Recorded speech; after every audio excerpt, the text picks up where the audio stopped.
Round 1. Fight. Heroes never die. I'm Commander Shepard, and this is my favorite store on the Citadel.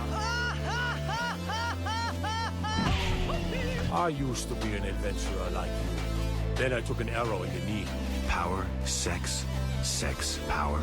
They both come down to one thing. Hungry gamers. Hello, and welcome, boys and girls, to the 253rd episode of the Hungry Gamers podcast. We are powered by bd5d9f091af0417b9504cafb9d4e6715 and those sexy legends over at Audio Technica. I am your extremely humble host, Brendan White. You can find me just about everywhere at Brendan8bit. And joining me today, the Ratcatcher 2 to my Captain Boomerang, the podcast Ride or Die to myself. You can find her on them socials at Miss Ellie Hart. Miss Ellie Hart, how the bloody hell are you?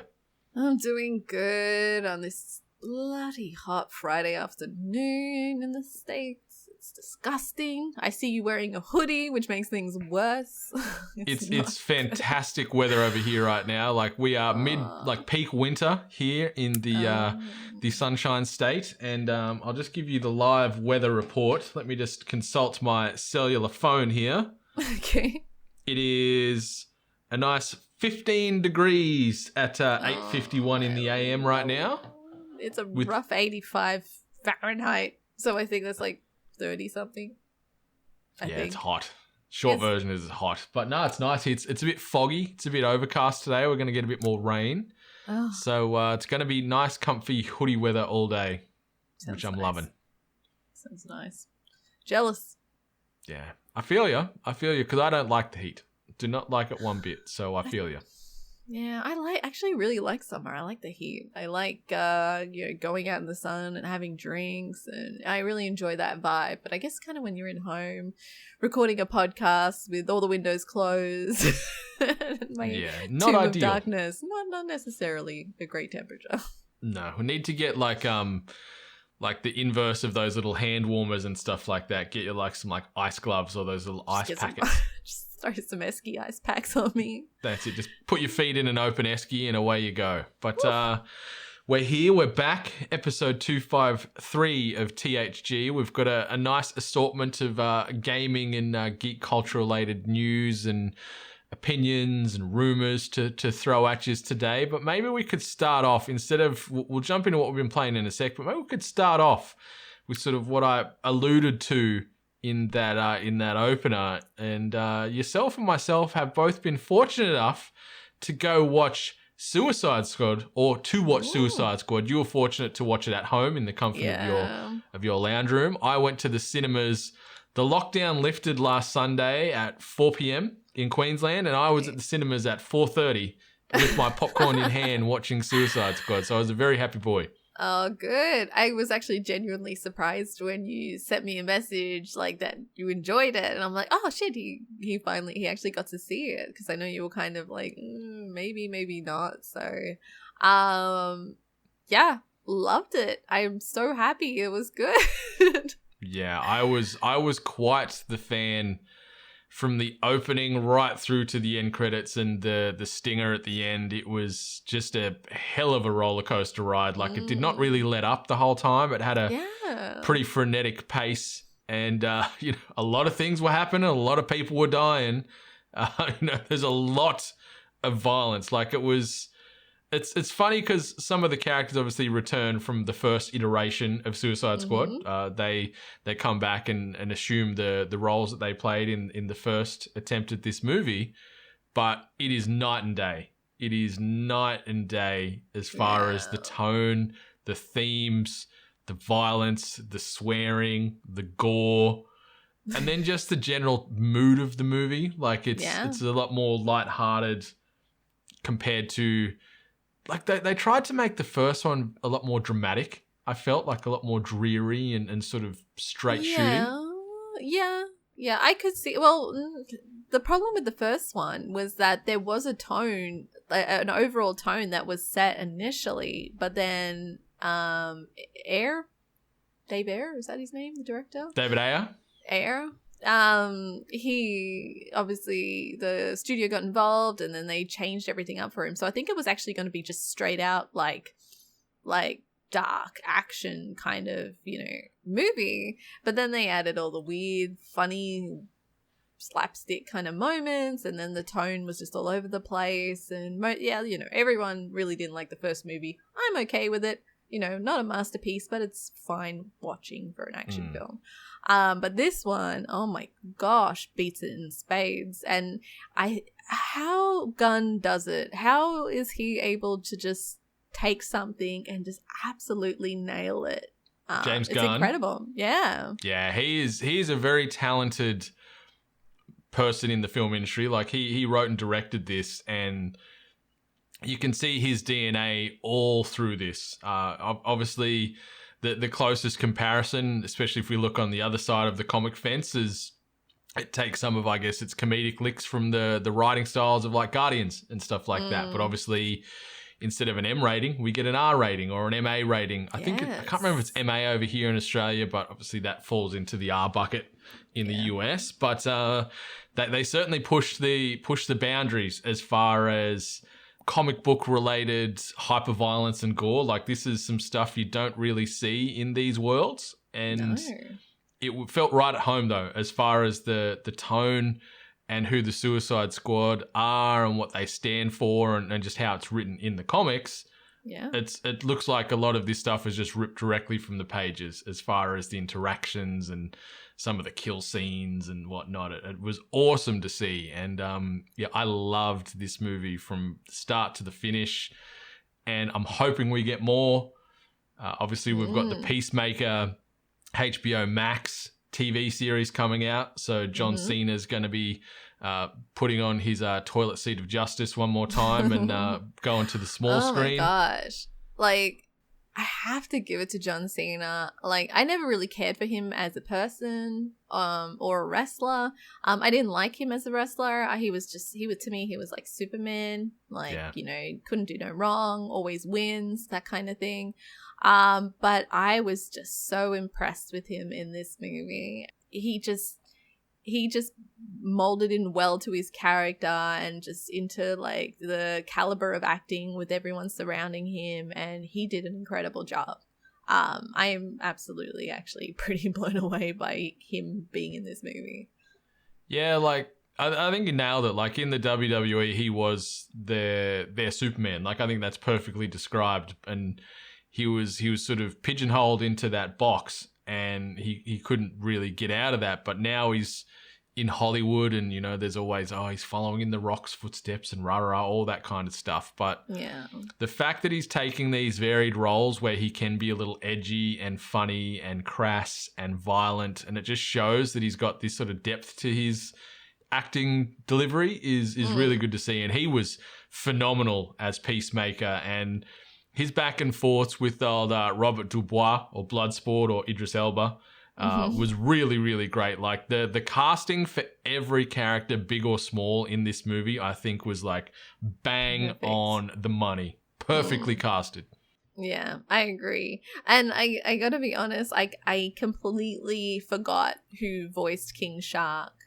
Yeah, Sly Stallone, baby. Yes, and then I was like, oh yeah, that totally was like his voice, wasn't it? And obviously, it was right for the character and his mental capacity, I guess. Oh my god, I gotta say, King Shark is just about the MVP of this movie. Like, I adored him. Isn't he the cutest? I loved him. I wanted to cuddle him all the time because he was just this misunderstood shark god on Earth. Just trying to live his life and be friends and just eat people, because that's what sharks do. But he was just so great, and he's the next great animal character, you could say, or like non-humanoid character. Like everyone froths about like Baby Yoda and Baby Groot and stuff like that. I think King Shark is up there at the top of the pops with those types of characters. And yeah, I forgot that Sly voiced him as well, but he did it perfectly. Like, he was King Shark, and I loved it, and I lived for it, and I'd watch a show just of King Shark on his own, just living life and getting into crazy situations, and he's just a beautiful character. I love it. I didn't think that I was going to love a voice as much as Ron Funches, who plays King Shark in the Harley Quinn animated series, but it works. So now there's like 2 variations that I adore. Yeah, it's so great. It is so great. And I'm happy they settled on the great white shark sort of styling, because I know that they were looking to try and do the hammerhead shark design, which they did in like the new 52 assortment of comics and stuff. But I like they went with the great white shark style, and I like that he had a bit of a dad bod too, the old king shark. Like he was just a big chunky boy. Did you see he constantly had to pull up his pants? Like he always had issues with his pants falling down. I'm like, I feel you there, King Shark. I love you. Yeah, that's sweet. But it's awesome. Margot Robbie's Harley Quinn, I think this was her best portrayal as Harley Quinn so far. I like that we got a bit of a different side to her where, you know, like she had some comedic licks and you still see some of the whimsicalness of her and the quirkiness, but she was also kicking a lot of ass. I actually like that it wasn't the Harley Quinn show. Like she wasn't front center main character. Let's follow her around all the damn time. So I actually appreciate that, like, Gunn actually focused on these other characters, and like I think everyone got the right amount of time that they needed. And that's the other thing that I appreciate with especially comic book movies. It's always been my biggest gripe, where directors don't want to take characters out of reality so much, so we never really see traditional like suits or outfits, no matter how outlandish the character is, like Polka Dot Man. He is so good. Abner Creel. Oh my god, yeah, David Dastmalchian, I think that's how you pronounce his name. I think so, yeah. He was so great as Polka Dot Man. And the thing that they did that I really appreciate, it was like, hey, what are you about? This is me. Okay, fine. And then they just move on. Like, there's something about when in a comic book movie, when we really focus, like when characters really want to get to know why a person's weird, where it kind of detaches out of the comic book reality where there are a lot of weird people. So they don't care. They've met very weird people all their life, so they wouldn't dwell on it. And I do really appreciate that that's what they did in this movie. They didn't dwell on people's stories. They didn't need much, like, kind of in the background. Apart from, I guess, no, I think everything was good. We did the right amount of focusing on everyone. So I do really appreciate that angle. Yeah, they certainly lent into the craziness in the comics, and showing these characters like Weasel and stuff, where you know he is an anthropomorphic weasel humanoid creature, and it's great. Not going to say anything more about it than that, but like all the characters are good. Nathan Fillion as TDK, the detachable kid. Everyone knows us, listen to this show. Big fans of Nathan Fillion here, and would watch him in anything. And for the time he had on screen was great, and he fully embraced this character. And it's so ridiculous, but it just fitted the tone so perfectly as far as this, Task Force X and what they can do or can't do, and all their weird ass abilities or lack thereof abilities. And I loved it. I liked that they allowed Joel Kinnaman as Rick Flag to flesh that character out a little bit more and have a little bit more variety in who he was as a person on screen. He was very straight-laced in the first Suicide Squad movie. I not hated him, but I really didn't care for his character in the first one. And then in this one, I absolutely adored him again. Like, I really genuinely cared about him as a character. Yeah, he was great, and he was a good foil to Peacemaker, and obviously the interactions with Bloodsport, because they were ex Special Forces members together and stuff. So I liked that there was a bit of camaraderie there.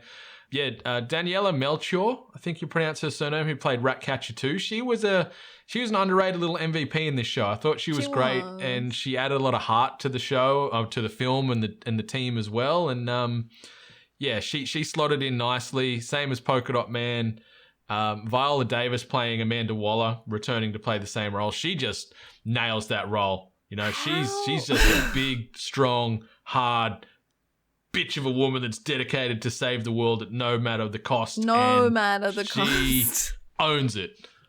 Yeah, and that's the other thing is that like this is like there's a lot of mentions in this movie where like a lot of really like fucked up stuff like and that's the way it should be. Like this is an R-rated movie. The context of like especially the comics and everything, like these are the worst people of the worst. Like one of the backstories of the Weasel is that he ate kids. Yeah.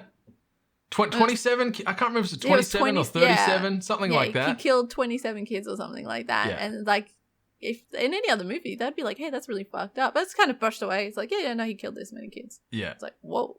Like, these are bad people. Yeah, they're bad people trying to take down worse people to save the world. And it's a great concept, you know, the enemy of my enemy is my friend type of situation. Exactly, and yeah, Amanda Waller has to do whatever it takes to keep the world safe. And I get it. And I loved it. Loved all the characters.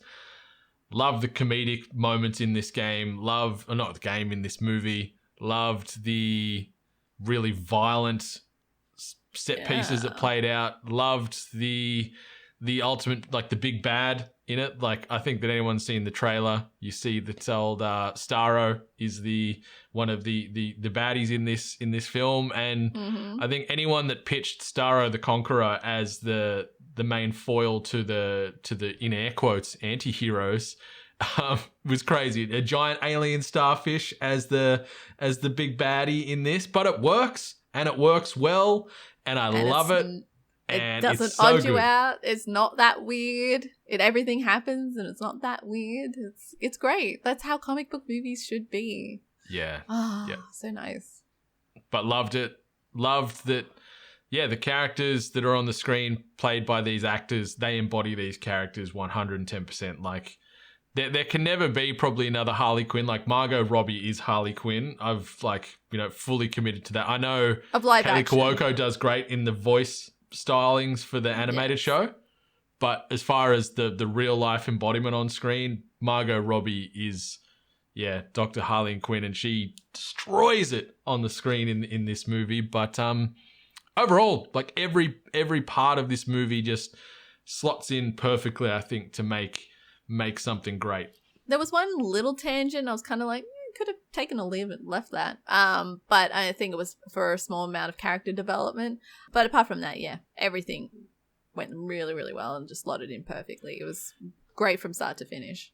Yeah, and it's cool to know that Warner Brothers have the ultimate trust in James Gunn. Like when they gave him the keys to this, they said, you can kill off whoever you like. No one is untouchable. So he could have, I'm not going to say who lives and dies in this movie, but knowing that he's got that kind of trust from DC and WB is great. So hopefully this movie is going to make a lot of money, and, it's getting a lot more better reviews than the first iteration of the Suicide Squad that we saw on the screen a few years ago. But I'm hoping we see more James Gunn helming the Suicide Squad moving forward. Like they've just said, like how he's Mr. Guardians, maybe he can now be Mr. Suicide Squad on the other side and just keep churning these movies out.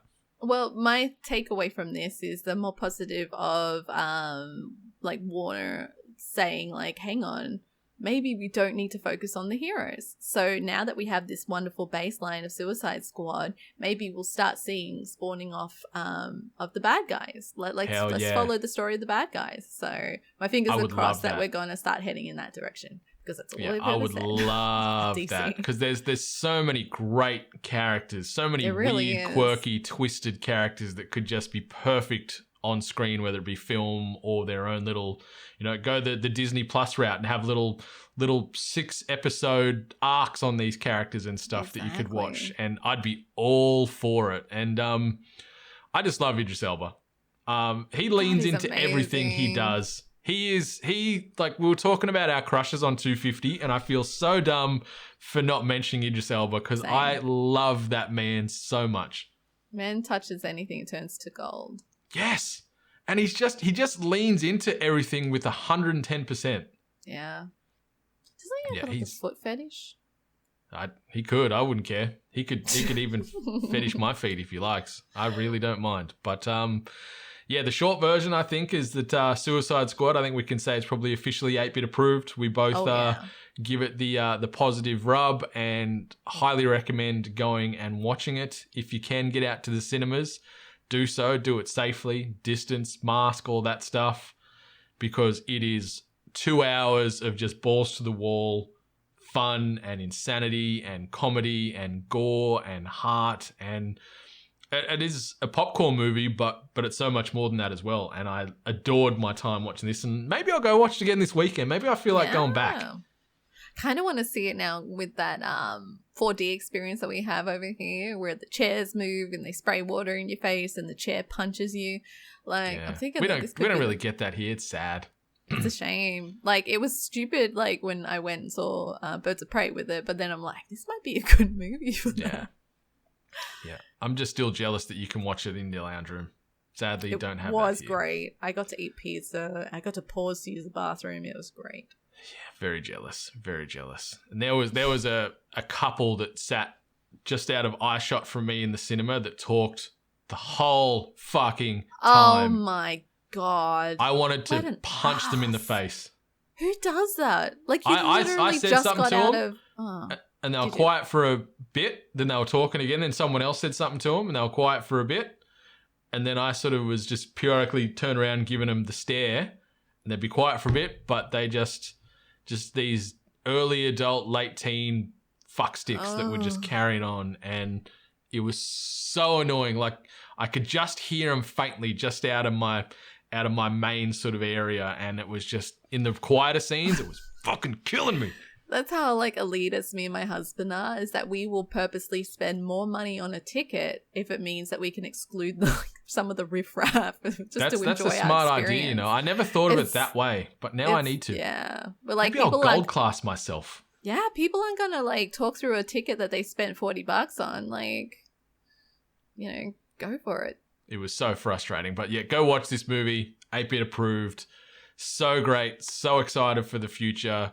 Love what James Gunn does. He's very talented in the film game. And I think they've found their poster child for the DC movies and this universe moving forward. If James Gunn can happily straddle both sides of this fence and not upset the Marvel boys or the DC boys and just able to walk both paths at the same time, I think it's going to be best for everybody.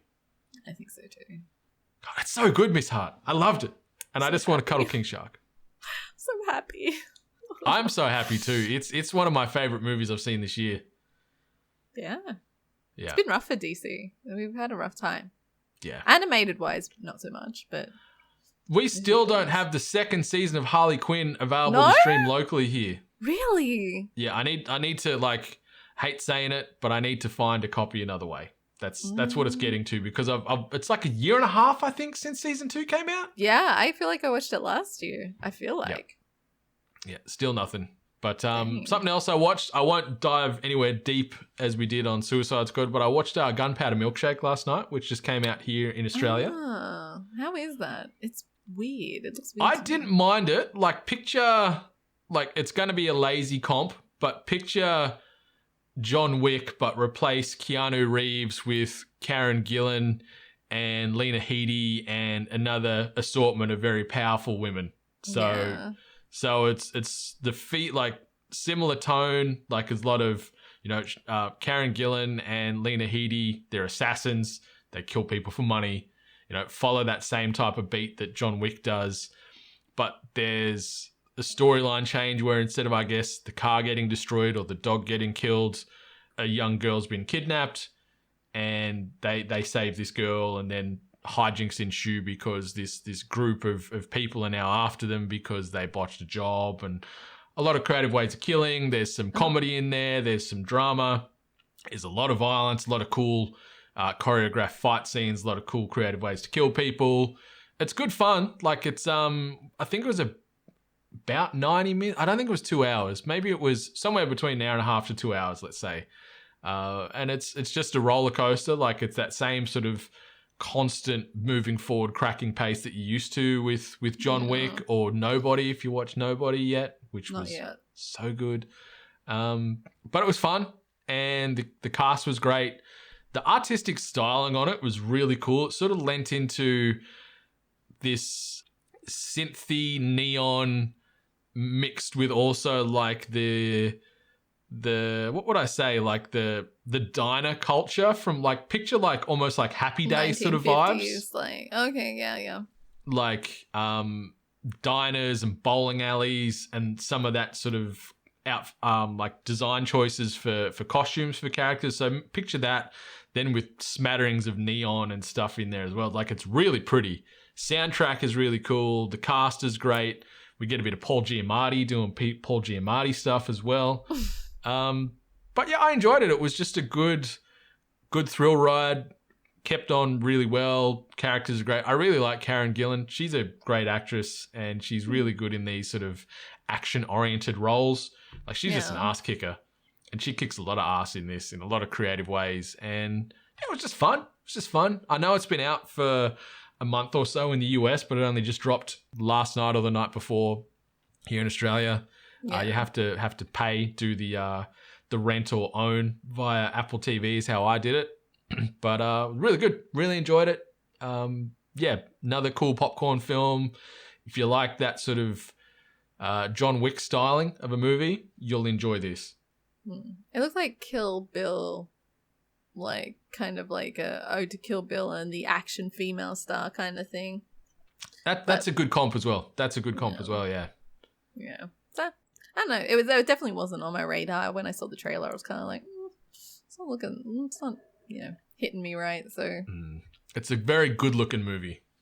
Some of the locations and the scenes where this thing's shot, it's really, really cool. And then you see some of these other contrasts. Like, I'm always horny for a bit of synthwave and a bit of neon, and so it just sort of hits those emotional benchmarks for me. And yeah, I enjoyed it. It was good fun. I'm starved with new movies on Apple TV, so saw that pop come out, and I'm like, yep, let's do it. Let's go.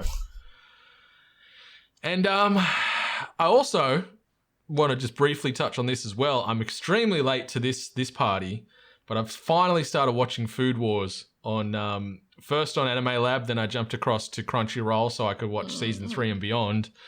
And oh my god, is this an anime that was made for me? Yeah, maybe it was, because crazy dramatic kitchen fight scenes, Iron Chef homages, and quirky characters, and comedy, and heart, and the love for the food that these people have mirrors my love for when I eat something nice. Like, I feel like I want to be in this world and like have some of these reactions eating some of these special concoctions and dishes, and I'm all for this show. There's 2 seasons on Netflix if you're interested. It is the sub version, so that's been, I don't want to say a challenge, but it's sub, so I've had to pay more attention. Yeah. And I have to pay like complete attention on this because you've got to be reading the screen the entirety of the time to not miss anything. So my usual anime fare where I can be doing some work or trying to do something else at the same time can't happen. So I've been solely focused on what's happening on the screen, and I am all about it. I love it. I've binged nearly 4 seasons since Sunday. So I have just been slapping this show to high hell, and I'm going to be sad for when I finish the 5th season, because that's it. There's no more after that 5th season. So it's going to be bittersweet, but Food Wars might be one of my new favorite animes. I adore it so much. Oh. I watched 1 episode of it, and didn't catch me. Like, the idea was good. The food looks delicious, but the whole like orgasmic eating experience is a bit much, even for me. See, I thought you'd lean into it because, like, there's no full nudity, but, like, there's a lot of implied or covered nudity. Like, the males and the females bite into some of these dishes, and that good is like, and the clothes blow, like, explode off them, and it's piss funny, some of the scenarios, but oh my god, I love this show so much.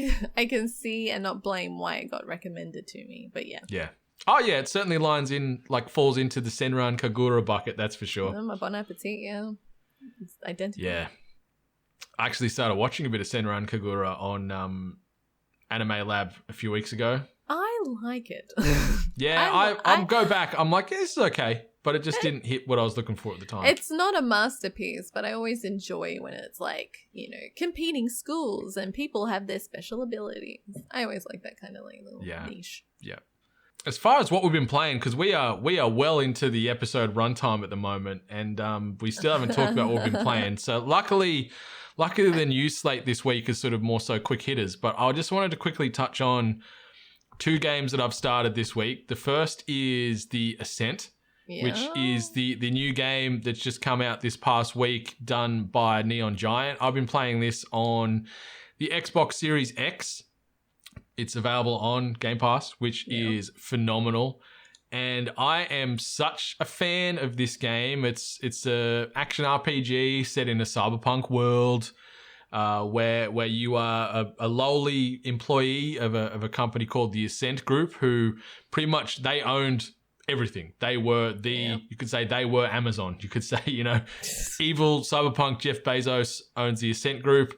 This company has since collapsed, and now there's more anarchy and chaos and whatnot. So you're sort of almost like a contractor for some of these cyberpunk clans, and you're off, fighting creatures and fighting baddies, running missions, doing all this kind of stuff. Picture Diablo.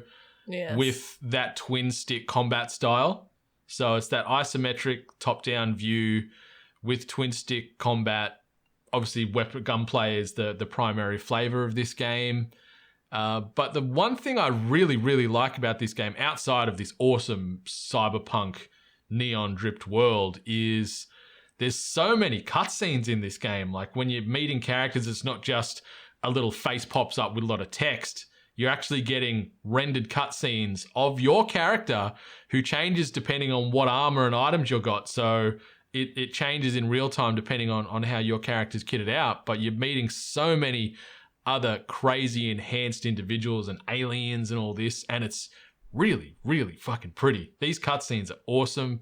I haven't been able to play any of the co-op yet. Hopefully I'll be able to line up some gameplay over the weekend with some peeps, because you can play up with you and up to 3 friends. Mm-hmm. So you can have a squad of 4 rolling around a la Diablo. And yeah, it's so fun, Miss Hardy. Are you keen to play some Ascent? I actually played with my husband. Well, there you go. He was really keen on this game. For me personally, the environment is extremely detailed and absolutely stunning, actually, considering like the amount of detail in everything that's going on around you. It's incredible, but the problem is that there is like the way the camera is faced up, not directly above, like kind of at an angle. Your character amongst all this detail is just so small and minimal, and especially playing co-op when you've now got 2 characters on there where you're trying to identify which one is you, it really gave me like a headache. Like your character really does get lost amongst all that. I did actually get some kind of like headache based on my vision, and granted my vision is getting bad as the age goes on. So I guess I can't really discredit the game that much, but for me personally, there was a lot going on the screen, and it was really hard to focus, which is a shame because it was actually really, really pretty. That is a valid criticism. Like there is a lot going on the screen at any one time, whether it be enemies coming at you, things moving in the background, in the foreground from the environment, random NPCs. Like they do fill this environment and this world with a lot of characters. And yeah, it can be a lot. So yeah, I guess that would be dialed up a bit more when you've got extra squad mates with you, and it might get a bit too busy. But it's good fun. I've been enjoying it. The difficulty curve on it can be a bit tough. Like when I was playing solo, when you're picking up some side quests, rolling into some of these areas, you can get clocked very quickly if you're not careful. So some of these enemies do some big damage to you, but it's cool. Like it leans into the cyberpunk augmentations where you can have abilities, and see you find certain guns that are more powerful, and handle enemies differently, and the enemy archetypes are varied, and Different armor even just sets. the crouch button in this game where you do shoot from cover, like you have to utilize that, otherwise you can get chopped up very quickly. Yeah, the angled aim that they incorporated into the thing due to like platforming or like, you know, levels, that frustrated me. That actually really frustrated me, unfortunately. Yeah, because then you got to not only be mindful of pressing B to crouch, but then also then hold in L2 on an Xbox controller to be able to shoot over and up to up the verticalities. And like it's a good wrinkle, but yeah, it took me a little while to re-wrap my brain to think that I needed to then worry about that kind of stuff as well. But yeah, it's good fun. I think this might be my first Neon Giant experience, and I'm keen to push through more, but I put that down midweek because Boyfriend Dungeon also dropped on many a platform. I've started playing this on the Xbox Series X as well because lo and behold, it is also on Game Pass. If you do not have an Xbox, I think it's around $30. Thereabouts Australian on Switch, on PlayStation, on Steam. So you can get your hands on Boyfriend Dungeon. It's a fantastic little ditty by Kit Fox Games. It was originally crowdfunded on Kickstarter in 2018. So it's been in the works for 3 years. And yeah, it's fun. It's a dungeon crawler, but mixing in the weapons you use, like they're all melee sword-based weapons or sharp-edged based weapons. They're actually real characters. So these are males and females and non-binary characters that are weapons that you take into these dungeons, which they call Dunj, D-U-N-J, in the game. I don't know why they shorten it. I guess it's just some cool wordplay or something. But you go into these dungeons and they're procedurally generated and you kill a ton of enemies with your male, female, non-binary bladed weapon, and then you go on dates with them. So it's like a dating sim mixed with a dungeon crawler. And it is so fucking great, Miss Hart. I love this game. I can't stop playing it.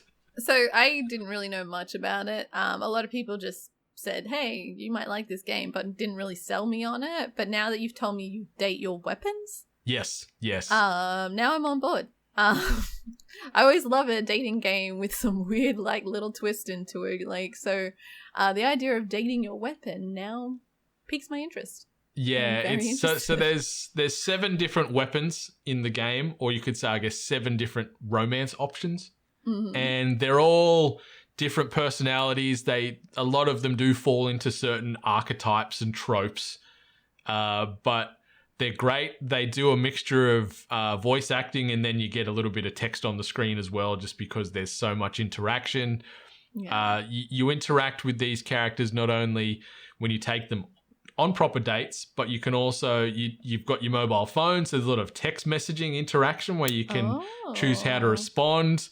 And the way this is written, like Kit Fox have nailed the tone and the writing and the text style, because some of the messages you get, I'm like, I've received messages like this. I've responded to messages like this. Like some of the options, I'm like, this is my life. And even like you get a lot of back and forth with your mother in the thing as well.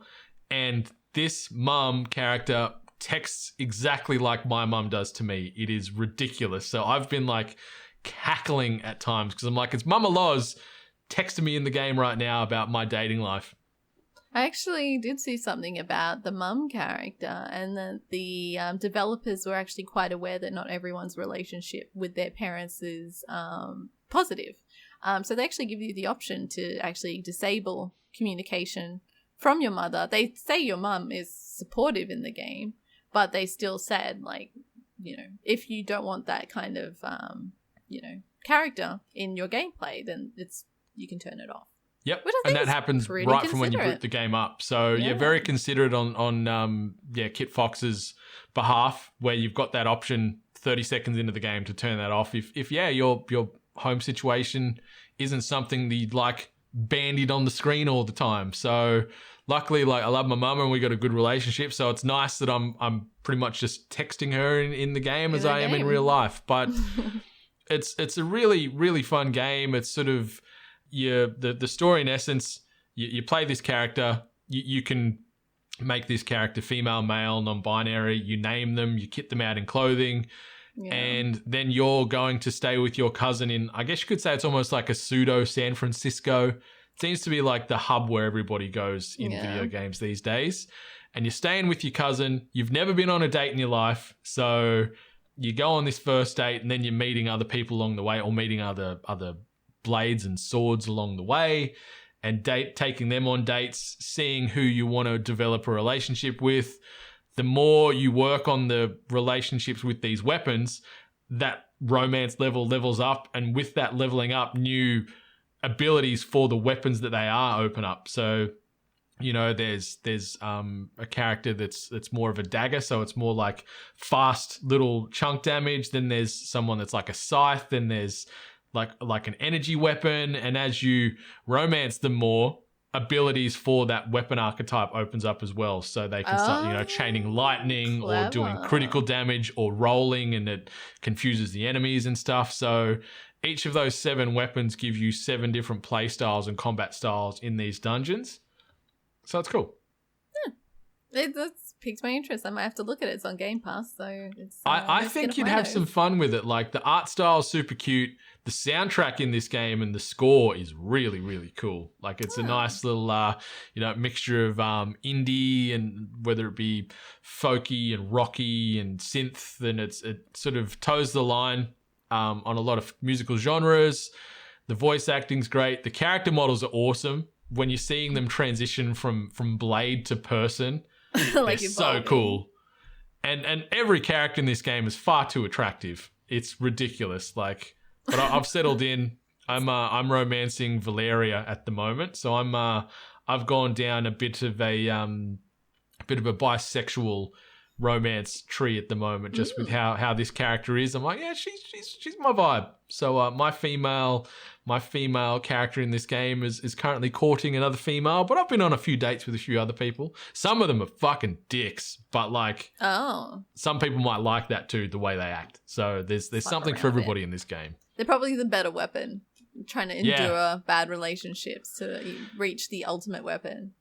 That, you nailed it. One of the characters I really can't stand, but it's like my favorite weapon to use in the game. So I keep begrudgingly taking him into the dungeons and, fighting my way through, because I know you do the mad damage and you got some cool abilities. But it's just fun. It come out of nowhere for me, this game. I think I heard of it a few years ago when it was kicking around on Kickstarter, but I just sort of had this sneaky stealth release this week where it's like, it's out now, and maybe that's on me for not paying attention, but like, yeah, I'm going to play this. And I think I'm close to the end with sort of what I've done, and got all my weapons there, and a lot of them are adequately leveled, and there's a crafting system in there, and it's just great. And I'm all for it, Miss Hart. Boyfriend Dungeon, also 8-bit approved. Well, put that on the radar. Yeah. It's just been like indie month for us. Yeah, it's a good month. Yeah. The indies saving 2020 and 2021. Oh, yeah. All right. So enough about me. I've been talking for far too long, Miss Hart. What about you? What have you been playing this week? I won't dwell on it too much. I just wanted to mention that I finally played a Katamari game. Hey. Katamari Reroll is on Game Pass, I'm going to say. My husband downloaded it. I think it is, yeah. And he loved the game. He had previous experience with it. And he goes, I think you really should play this game. I think you'll love it. And so, okay, played it. And I'm obsessed with it. It is so ridiculous and wacky. I love it. The music's great. All the little story in the background. Your king, your dad. He's wonderfully weird and odd, and everything about it's just absolutely wacky. And so, as I mentioned on Twitter to all the people that had recommended it to me in the past, they absolutely nailed it. It's the right kind of game for me. It seems we're having some good successes with picking up some games that aren't in our usual wheelhouses the last 4 to 6 weeks, and now we're getting rewarded for it. Yeah, who would have thought? Going out of our comfort zones. I've never played a Katamari game either, so I don't really have too much weight to add to that discussion. But I know it's a very beloved franchise, and it's been around for a while. Yeah, it's on Game Pass, so maybe you should give it a roll. Hey! And if you've played it already, you can give it a re-roll. So get amongst it. But yeah, it looks quirky. It looks like it's got some charm and some good personality as far as the character models in the world. It looks fun and vibrant. Yes, it's very cute. Plenty of games out there, listeners. Plenty of games to play. Plenty of games included in Game Pass, as we've just alluded to. So get amongst it. Go watch Suicide Squad, then go home and play all these games. And then watch some episodes of Food Wars, and then message me about the comedic situations that these people get into after eating a really nice curry. Because I get so hungry watching this show. Like, I love food too much, and that's why this show hits me right in the feels as well, because I'm like, fuck, I want that food, but I want that moment. I have those moments when I eat some foods, and it's the best. Anyway. Food looks too good in cartoons sometimes. It's just a curse. Yeah, but I like one thing, pivoting back to Food Wars for one hot second, I like that they actually talk through the preparation and how these ingredients work and how they break down in cooking. Like, there's actual real food science in there that they weave in, where they're like, oh, they've done this and heated that and added this enzyme because it breaks down this and it makes this real juicy. And so I'm like learning things at the same time. I'm like, oh yeah, okay, writing this down. Okay, add that oil does it. So it's like I'm educating myself at the same time as being entertained. It's great. Learn a thing or two of cooking. Exactly. And then, listeners, you guys can learn a thing or two by going over to ko-fi.com/we-are8bit. You can learn about our tiered subscription levels. You can learn about our singular purchases, so you can get yourselves an 8-bit Founders Coin. You can get immortalized in the 8-bit 2021 family portrait. All available there from the low price of $1 AUD per month.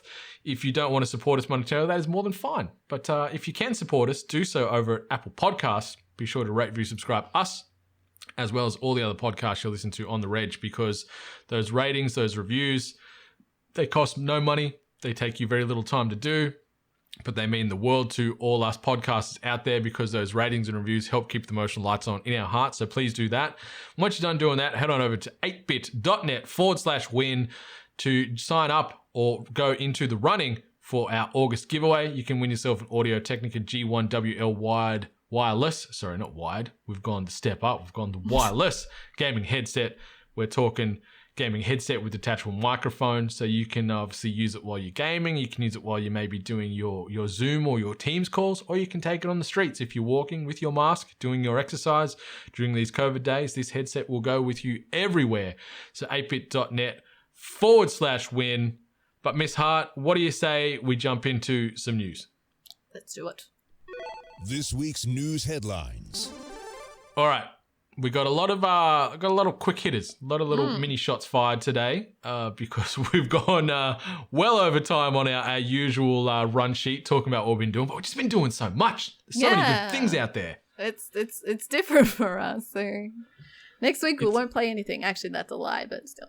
That's a lie. I'm going to be dating even more Blades next week. All right, so the first one, Miss Hart. This one, when I saw it doing the rounds last night, I immediately thought of yourself. So 11-Bit Studios has announced Frostpunk 2. Yes. The sequel to the wintry city builder game is officially happening. It's going to be set 30 years after an apocalyptic blizzard, and it's planning to advance upon the foundations built by the first game. Players will now need to establish an oil extraction industry to fuel their ever-demanding city, while simultaneously presiding over its citizens and making frequent choices between ruthless survival and human rights. I know you were a big advocate for Frostpunk.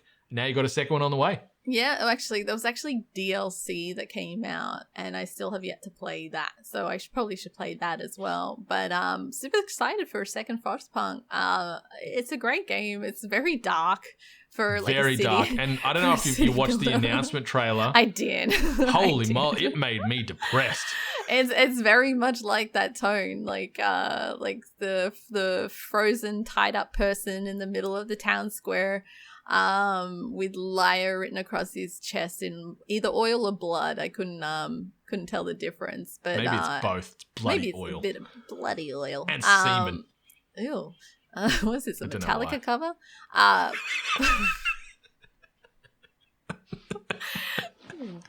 the game's the first game was really, really good. So really looking forward to a second one, especially with this now incorporation of like oil industry. Yeah.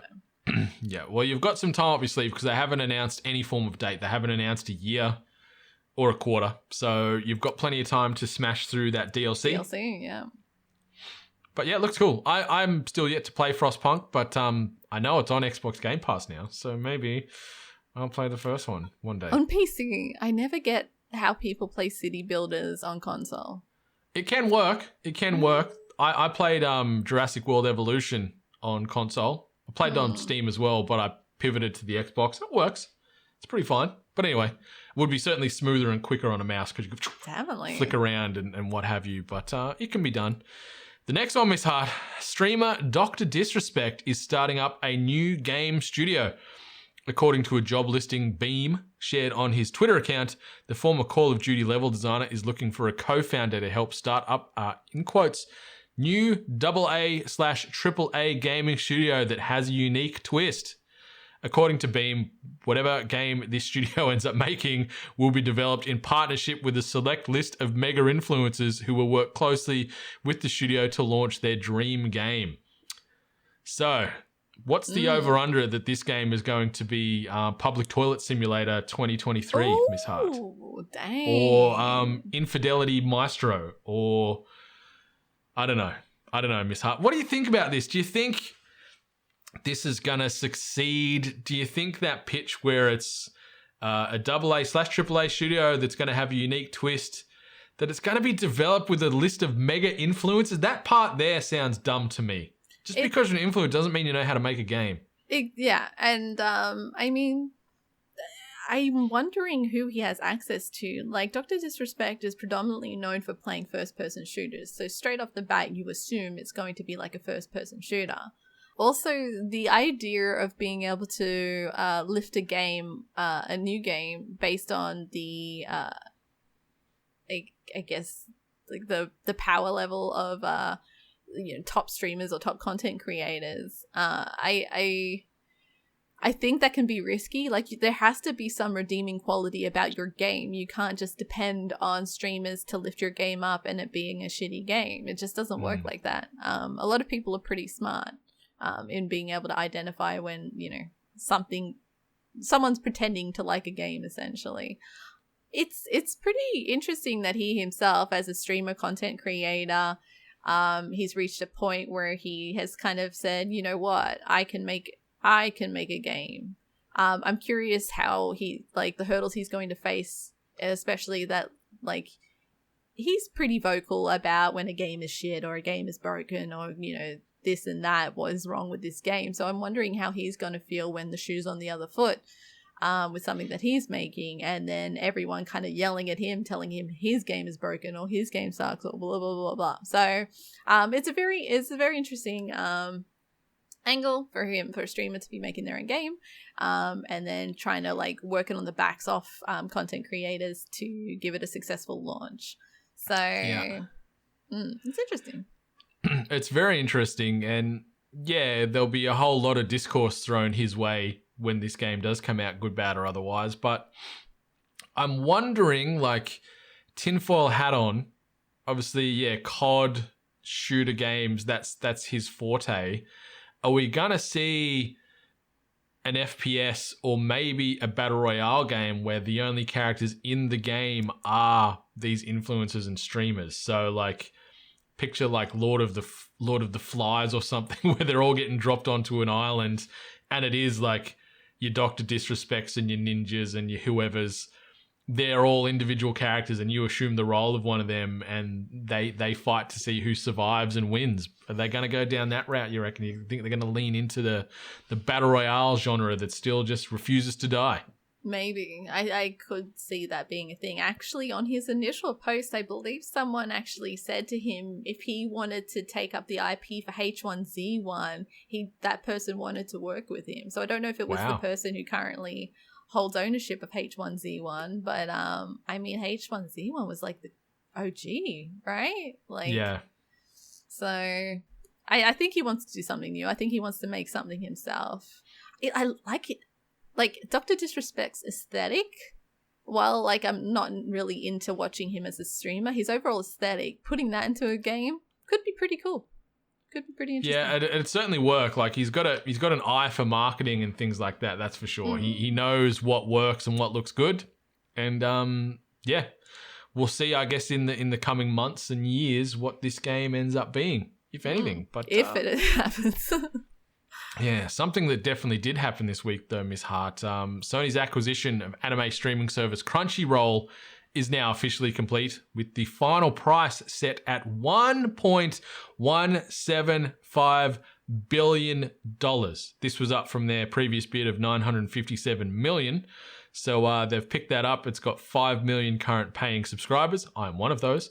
And they're over at 120 million users. So that now means that Sony has Crunchyroll, it's got Anime Lab, and it's got Funimation. So it's got the entire anime streaming industry locked up now. And I'm assuming, obviously, Anime Lab is now fallen under Funimation.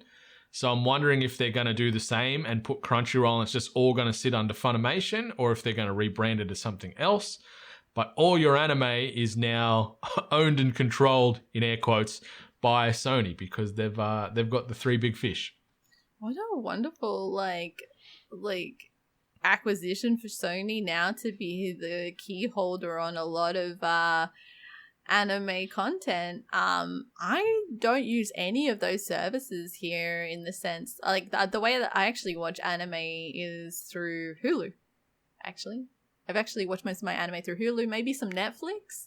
Netflix has got a good portfolio. Yeah. Even so Amazon's got some. Yeah, I haven't really needed to sign up to like Crunchyroll or anything like that. I know that when this news came out, I saw a bit of like mixed reactions from a lot of like anime fans. Some people are actually really upset with Sony owning it, and then other people were like, good, awesome. Like, I think maybe some people hope that they don't have to now have multiple subscriptions. They can just like have a one-off and then access everything. That's what I hope for, because at the moment I've got an Anime Lab / Funimation subscription and a Crunchyroll subscription. So if I can have one throat to choke, so to speak, that would be great. And if, similar to what Microsoft do, where they bundle in certain services, maybe they might increase their PS Plus membership and it includes the as yet untitled anime package in there as well for an extra couple of bucks a month. So they can get pulled through for gamers and anime fans. So it's a smart play. Like, the fact that they've monopolized the anime streaming world for the Western market is pretty impressive. And they've got so many IP accessible now with these acquisitions that they can really just control the narrative however they like. But yeah, $1.175 billion US. That's a lot of crunchy. A lot of cash. Okay, the next bit of news, Miss Hart. Rockstar is reportedly putting the finishing touches to remasters of its open-world PlayStation 2 era classics, Grand Theft Auto 3, Grand Theft Auto Vice City, and Grand Theft Auto San Andreas for release later this year. It's goddamn August, and these are going to be coming out later this year, apparently. Yeah. Rumors of possible remasters for the games first bubbled up over the summer as fans began wondering why Take-Two's lawyers had suddenly started issuing a raft of takedown notices for classic GTA mods. Speculation grew further following Take-Two's recent confirmation that it also had 3 unannounced new iterations of previously released titles in the works. So, Miss Hart, we've got some PS2 GTA royalty. Like Grand Theft Auto 3 really set this game in motion to become the juggernaut, where they moved away from the top-down view and went sort of the behind-the-back stylings, and obviously the graphics were very, very impressive for its day. Then Vice City and San Andreas followed on from that. These games are gonna sell. I've got no interest really in going back and playing these games, to be honest. I loved them at the time, but I don't have an itch that needs scratching to go back and play old GTA 3, 4, and 5. But this is just gonna print money. Yeah, I guess I could see it being more of something that's maybe streamers will probably play, but I'm curious if they still have the licensing on the music that was attached to these games. Like, if they're That's remastering it, like, Are we getting the same songs? Because if I don't hear like all the like classic radio stations, especially from Vice City, one of my favorites, then it's going to be pretty disappointing. Maybe they'll get some, they won't get all cleared, kind of like what happened with Tony Hawk's. They had some songs that didn't clear for copyright. Yeah, that'd be sad because it's a very underrated part of what makes these games great is the living audio based ecosystem. There's so many radio stations. There's different DJs on those radio stations, obviously different themes. You get listeners calling in. There's a whole thing that makes this game more living, and the music to these games is so paramount to the experience. Exactly right. And then you always had your station that you always went to, and then even like me, like discovering new songs while playing these games, you'd be like, I really like that song, I'm gonna now put that on my playlist, because like the various styles that they kind of gave you access to was always eye-opening. But so I'm just curious. I'm curious if the music's going to be different. I'm curious what remastered means, like how polished these games are going to be, because Grand Theft Auto 3, Vice City, maybe even a little bit of San Andreas, like we still had some like choppy pixelated character designs and environments. So I don't necessarily want to revisit that. So yeah, like if these are going to be knockdown rebuilds where it's going to look like current GTA, then holy guacamole, that would be cool. It'd be very pretty. Like if it looks like GTA 5 in a graphical sense, I'm like, okay, maybe I could have an arm twist to go back and dip a toe on one of these. But yeah, it's certainly an announcement that's not targeted for me. It feels like I'm happy for them, and I know this is just going to make a lot of money, just like GTA 5 continues to make a lot of money. But yeah, maybe this would then open up more of the GTA RP stuff, where it's going to potentially allow you to go back into these other worlds and start seeing little RP spin-offs that people are getting a bit horny for. So I don't know. But it's interesting because obviously there was announcements earlier this year where Take-Two Interactive, they plan to release 62 games by 2024. And I guess a way to make that happen is by doing things like this and remastering games that already exist in the world. And there's talk of 3 other as yet unannounced remasters that are doing the rounds in the Take-Two ecosystem that are getting worked on. And like we were sort of talking offline a little bit about this as far as what games or what franchises you think we might be working on. So Miss Hart, what's one that you think they could be hard at work on behind the scenes that we just haven't heard about yet? The one I kind of hoped for was Max Payne. Yeah. Yes. I'd be down for some Max Payne. I could see that working. Yeah. I could see that being like an itch for some to scratch. Yeah, and Max Payne, like it's like the 20th anniversary of Max Payne at the moment, so it makes sense for them to maybe go, happy birthday, Mr.